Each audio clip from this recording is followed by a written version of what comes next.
right, welcome, gentle viewers, to Esoteric Beat. Today we're trying something a little different, a little new, and maybe we're going to be inaugurating a new esoteric tradition. So I'm going to be doing an unboxing video. I'm very excited about my copy of the 3 books of occult philosophy. I managed to sell a few tarot readings, and I just put it right back into the show. By the way, if you want to support the show, I do accept tips to ted.hand, ted.hand at gmail.com. And I do offer tarot readings and esoteric consulting services. So if you or anybody you know and love wants to do research in the academic field of Western esotericism, or if you're interested in doing a magical practice and want to consult with somebody who knows a thing or two about this material, I'm your guy. I am available for hire. So this is the Eric Perdue edition, translated from the original Latin edition of 1533. It has almost everything, as I just learned from Dr. Sledge's show on the Esoterica channel. There's actually still some material that didn't make it into this edition, but you get pretty much the entire 3 books of occult philosophy, as you can see, in a lovely hardbound edition with all 3 books. So why am I excited about this translation and edition of Agrippa? You would think that this super famous 3 books of occult philosophy, you know, if there's like one book from the Renaissance / early modern period about the occult that everybody's heard of, or you know, that most people or more people have heard of, that would be Agrippa's De Occulta Philosophia, on 3 books on occult philosophy. Unfortunately, until this edition, we really lacked a competent modern English translation.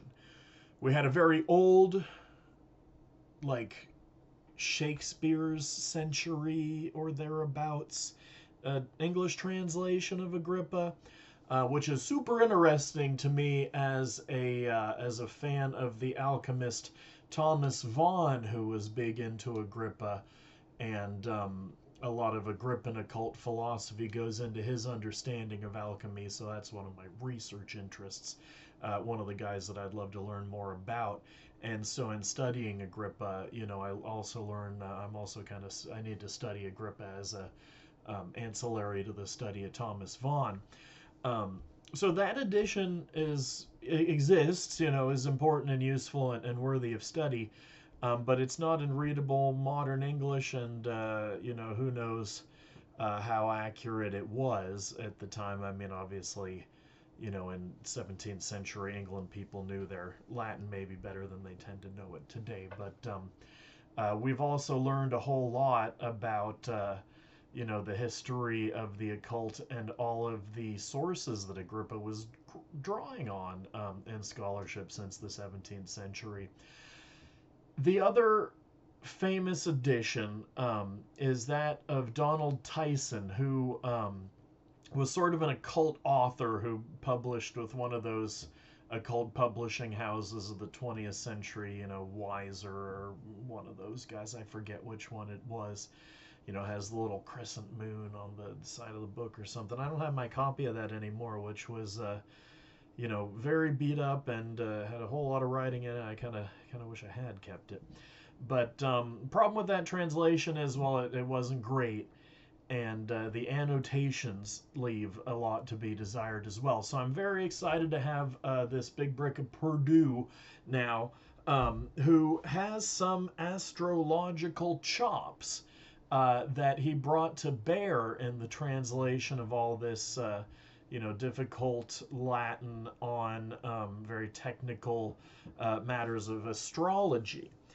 So I'm going to be very excited to learn more about that stuff and get the, you know, just the best translation that we have available right now. So let's go ahead and dig into it, and I also have a few notes on some things I'm excited to kind of, you know, go research in this book now that I have a, you know, reliable English translation of Agrippa. what is the best way when you're making a video to get into one of these? I got my scissors here. Get into these, aha, here we go. I got a hole. Once you got a hole, you just keep tearing. So I do want to share with my viewers the pleasure of unwrapping plastic wrap, just like when you used to buy a CD at the Tower Records when you were a kid. Oh wow, so this came off, and so that's what it looks like when you take off the back cover. How am I supposed to check out the back cover blurbs? I guess I gotta go find a safe place to stash this. And let's slide one out, shall we? So, as you can see, it has very nice, dust jacket situation. We got a card for the publisher, Inner Tradition, so I'm sure I'll be, pitching the transcripts of the Esoteric Beat podcast and it made into a book sometime soon. So Agrippa's first book is The Natural World. There's sort of three worlds, and this roughly follows a kind of Christian Platonism, a kind of Christian interpretation of Neoplatonism, heavily influenced by the metaphysics of guys like Pico della Mirandola. So then there's also the celestial world, right? The world of the sky. And then there is the divine world. So that's the way Agrippa broke up, his universe. The divine world is, the world of the ideas in the mind of God, right? And in Pico della Mirandola, he was really interested in this Neoplatonic metaphysics of the angelic mind. And, Pico's following Pseudo-Dionysius the Areopagite, the guy who invented angelology as we know it in books like The Celestial Hierarchy, The Mystical Theology, and The Divine Names. Now, Pseudo-Dionysius was an author probably writing hundreds of years after the character in the Bible that he's named after from the book of Acts, chapter 30-something.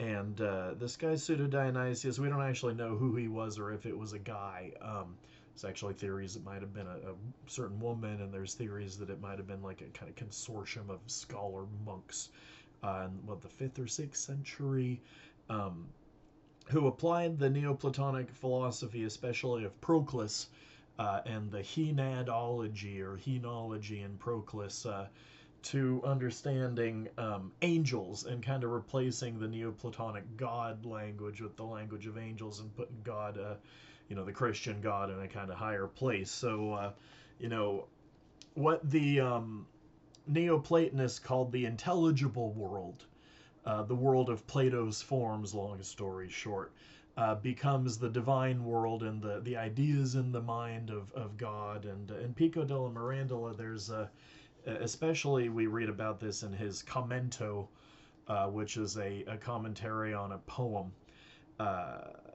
Pico writes about the angelic mind, and the angelic mind is sort of the first created thing, right?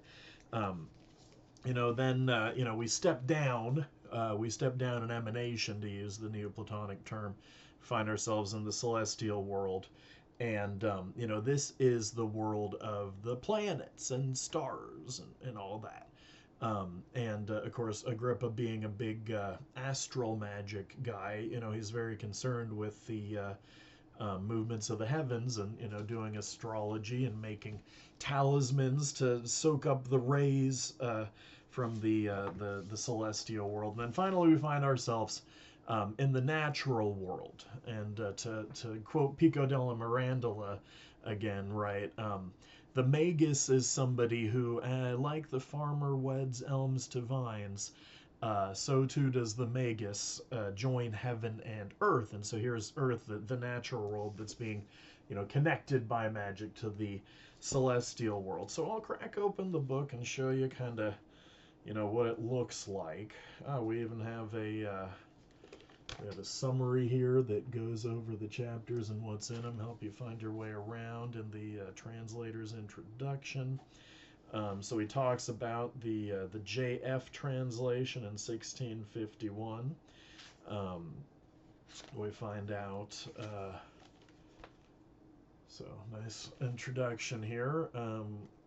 We find out about the Tyson Commentary on the JF translation. Oh, so Tyson didn't even retranslate it. He just did a kind of commentary and annotation. You may have heard me say Tyson leaves something to be desired, and Perdue is less gentle. He says, what he's doing is yeoman's work.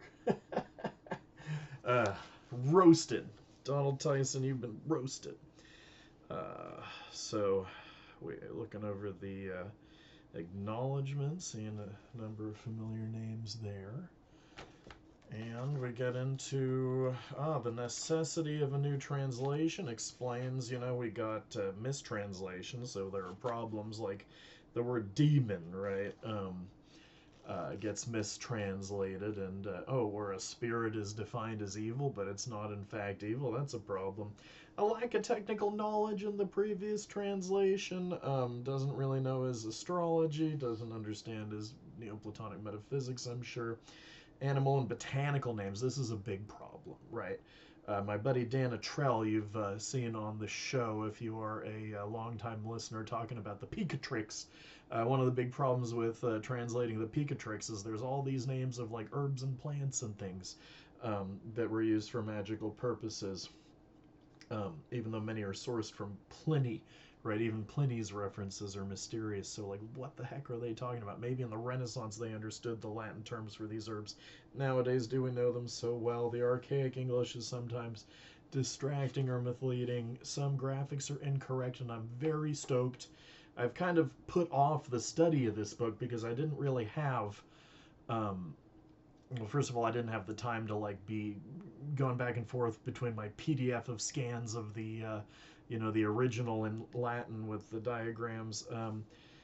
So I'm very excited to have corrected graphics, and I'll be talking about how I'm interested in particular in the graphics that have to do with the magical squares and the sigil method for tracing out sigils on the magical squares. I've got a correspondence with Joseph Peterson where I've been trying to track down, how did the sigils in the Goetia get constructed? I feel like there's some similar kind of patterns that we see, and this stuff goes all the way back to the characteres, and the Greek magical papyri in late antiquity.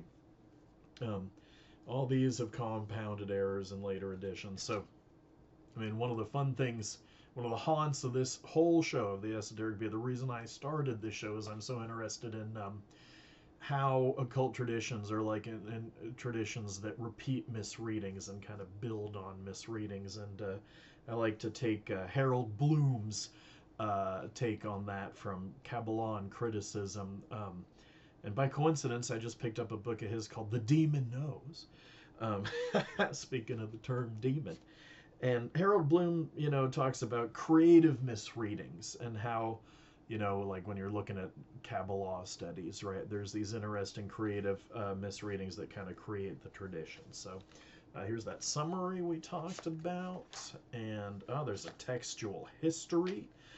So there were two drafts of this book, the 1510 and the 1533. It changed a lot between here and there. We can't really be sure what represents Agrippa's actual thinking, right? And Agrippa sent the early draft to Trithemius, who was very excited about it, but also said be prudent. And so, in the years that followed his first draft, Agrippa, kind of grew as a thinker and theologian and everything. It's such a shame that we don't have his commentary on Paul, which got lost after there was some political hairiness that Agrippa wasn't able to get his manuscript back, so that is lost to history, sadly. And then notes on the translation, and some problems with it. And then here we go, the 3 books of occult philosophy. Here is the Mug of Agrippa. I'll be very curious to compare this. I need to go get scans of the original. So you can see there's helpful annotations. Okay, and sometimes he explains what the title means, a veritable father of the Lord. and interesting peculiarities of the way that Agrippa writes things. So I very much appreciate those kind of annotations. I'm going to be particularly interested to learn about, the sources in these annotations.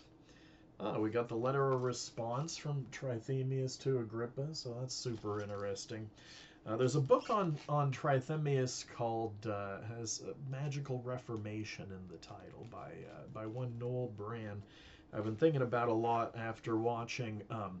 So if you're an Agrippa head and you're interested in a deep dive in this stuff, Dr. Justin Sledge, my old LiveJournal pal of 20-something years, is doing a whole university level course on Agrippa completely free on his channel Esoterica. So check that out if you want to do, the really deep dive. And something that he said on the channel that I made a comment about was very interesting to me, is how Agrippa is doing a sort of meeting of the medieval grimoire magic tradition, and then this idea of the magical Reformation, after Marsilio Ficino, this so-called Renaissance magic tradition. Sometimes it's referred to as high white magic as opposed to low magic of the grimoires, which is, about like your selfish desires, like how can I get a woman to sleep with me by doing magic, or how can I attain riches, or whatever. In the works of Marsilio Ficino and Giovanni Pico della Mirandola, they're more interested in kind of ennobling the soul and becoming like an angel, or doing theurgy, doing magic on a higher level, not trying to muck about in the world and gain power in the world, but trying to kind of ascend to these metaphysical heights, or maybe doing a noetic ascent, an ascent to unity through magic. Well, we got a little bookmark. Nice little bookmark, always a highlight. I mean, I'm not usually a fan of these expensive occult editions, but I gotta say, the price tag on this bad boy is justified by the quality of the translation and annotation project alone. Just to have that makes it worth spending. I think I spent $120 some on this thing. It's worth it. I had to hustle a few tarot readings to be able to justify it in my budget. So I'm hoping to find some diagrams. I don't know if there's a lot of diagrams in the natural magic section. No, we're not.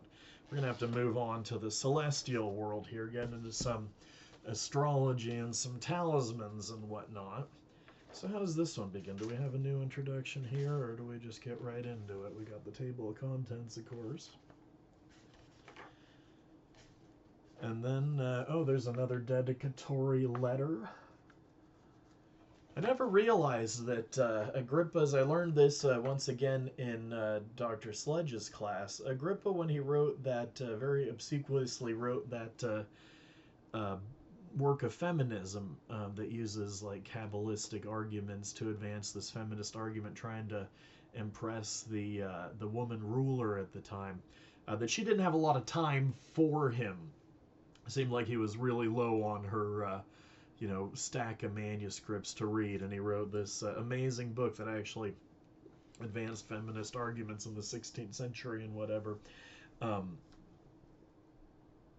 never realized that was such a dud and didn't really get him anywhere. But these guys who wrote in the Renaissance were always jockeying for patronage, right? And they had to write these books that like sucked up to rulers. So here's the first place where we get one of the tables, and that looks somewhat like the table as it exists in the manuscript, as I recall, or the early modern edition. Is it a manuscript or is it a printed early modern edition? It must be a printed edition, but I really need to bone up on how to talk about early modern books. I wish I could take more classes in that. Maybe I should be bugging my friends who do early modern history of the book about how to, what I need to read to be able to name this stuff. I remember having a conversation at an airport with Vajra Regan, whose birthday is today.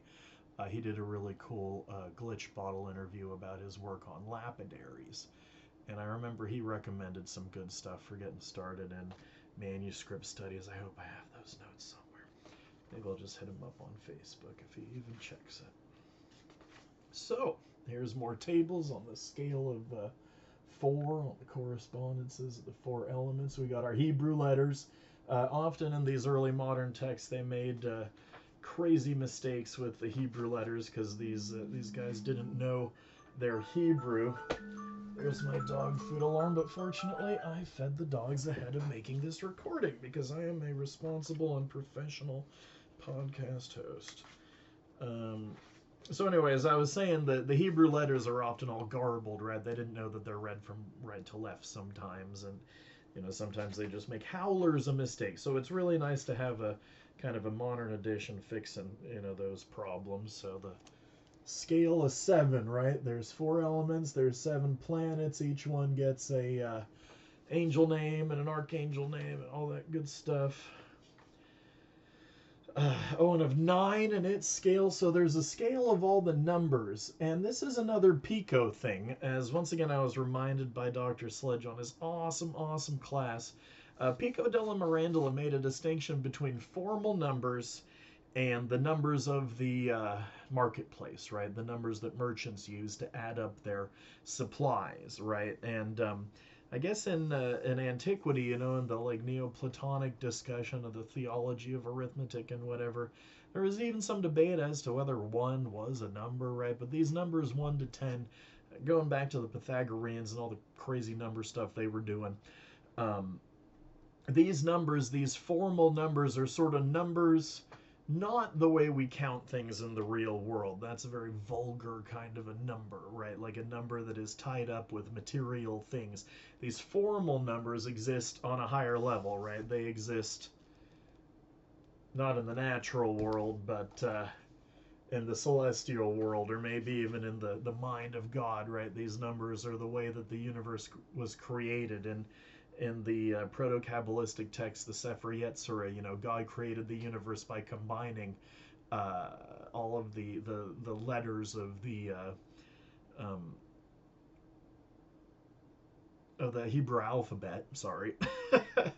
And this was part of a movement that we now call lettrism that was happening both in Jewish and in Islamic circles, where the idea that the universe was created through number and measure is sort of the basis for what was to become the scientific revolution and the understanding of nature that we have today. Here's the tetragrammaton that is arranged in the shape of the Pythagorean tetractys. Speaking of those crazy Pythagoreans, the scale of 10 is very important for Kabbalists because there's 10 sphirot, sometimes pronounced sephirot. Scale of 12. So there's all this cool number stuff that I'm excited to go back and reread now that I've done a deep dive on Neoplatonic ideas and numbers, especially on the Schwepp podcast. I hope you all are devoted listeners of Earl Fontenelle's Secret History of Western Esotericism podcast, because you can get hundreds of hours of instruction on Agrippa's ancient sources by listening to that show. The marks of the Hebrews and the Chaldeans, I bet we're going to get some cool illustrations coming here. Yeah, we got all these weird like magical notation systems, right? Somebody who gets really smart at reading that stuff will one day decode the Voynich manuscript, I'm sure. But we still haven't gotten to the... Aha! Here it is. The sigil method. So this is how you trace these seals or characters of these planets and their intelligences and their demons.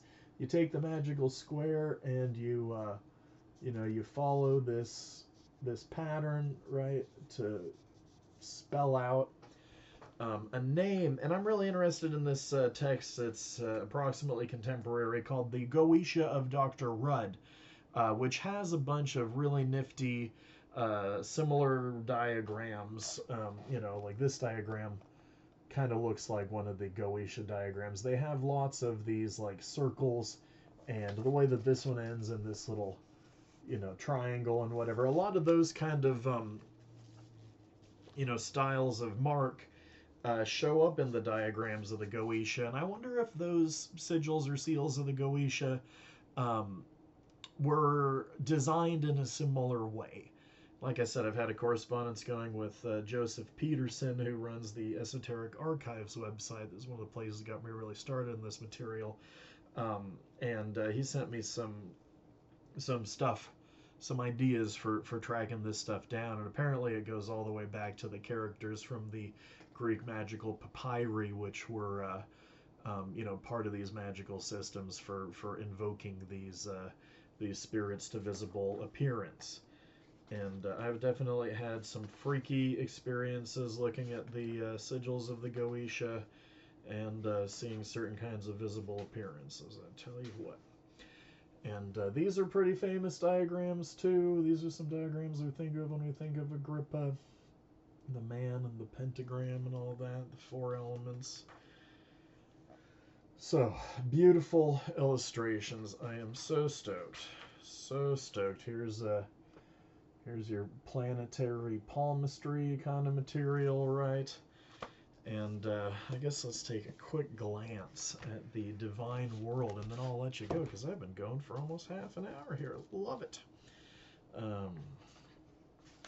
Stay tuned if you want to watch some more unboxing videos. I'm going to do Raymond Buckland's alchemy cards, and I'm going to do some John Dee divination cards, and I've got a hermetic tarot deck. These have all been sitting on my shelf for years as I procrastinate this project, so I'm very excited to finally get around to it. So book 3 is the Divine World. We got another dedicatory letter, and here's where he's really getting into his arguments about religion, about calculating these divine names from the tradition of the Kabbalists, and I'm really interested to learn more now that I've done my study of Pseudo-Dionysius, and I understand a little bit better the kind of ancient Christian origins of this thinking about angels. And I know that Agrippa was a big fan of Pseudo-Dionysius. I'll be very interested to read the angelology stuff in this book. And here's another example of the diagrams where we have this celestial writing, right? This weird magical writing system. And these are some memorable diagrams. Here's the diagram for doing Notaricon, if I remember correctly. So I hope you have enjoyed this. If you are the author of a book or the designer of a tarot card deck, anything, any kind of product or materials like that, card set or whatever related to esoteric studies and the material that I cover on this show, I would be delighted to unbox your product on my show if it's the kind of thing I'm into. Or if I hate it, I'll give it a good thorough roasting. So hit me up, ted.hand@gmail.com. And like I said earlier in the video, I do offer esoteric studies consulting. I've been working in the world of academic religious studies approaches to the occult, to contemporary occulture, especially Renaissance magic, and magical traditions going all the way back to antiquity. I've been working on this stuff for 20 plus years, and I've learned a thing or two. I'm happy to help people get started or finish projects in that regard. I'm a very hard-working proofreader and editor. If that's the kind of help you need, I can help you find sources, and I can just generally be your coach and keep you stoked on the work. Thanks very much, gentle readers. Be curious.